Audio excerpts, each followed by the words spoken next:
This is Scott Becker with the Becker Private Equity and Business Podcast. Today's discussion is play to your strengths, and we'll talk about this, in business and sports and every aspect of life to play to your strengths. And again, this is not to sort of say that there's not greatness in fixing your weaknesses and addressing your weaknesses. There is, but day to day, we find most successful people know their strengths, they know what they do well, and they play to those strengths. So if you're a great salesperson and you've got great personal skills, yes, you've got to have good analytics as well, but don't spend the majority of your time in the analytics area if your sales skills are your greatest strength.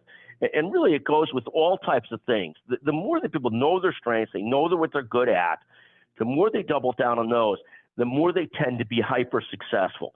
So we're a big believer in everything you do, whether it's in sports and business and lives, is spend time understanding what you're good at and play to those strengths.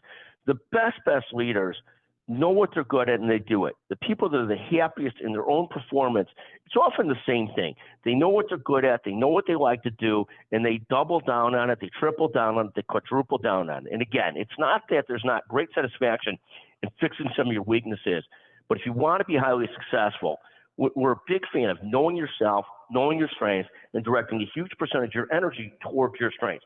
It's very similar in business. If you know who your 80% of your best customers are, you better be spending 80% of your best time with those best customers, those best people, those best employees, those best salespeople, those best everything, because that's what butters the bread, that's what pays the bill, that's where you should be directing a huge amount of your energy. There are so many of us that can't help ourselves but keep on trying to explore in the areas that are not our strengths.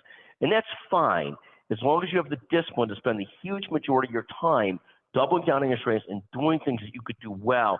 That's where often people have the most success in business and sports and life and so forth. Thank you so much for listening to the Becker Private Equity and Business Podcast. Again, if you listen all the way through, you send me a text at 773-766-5322. We'll send you a $100 Amazon gift certificate if you're the first person to do so. Thank you for listening to the Becker Private Equity and Business Podcast.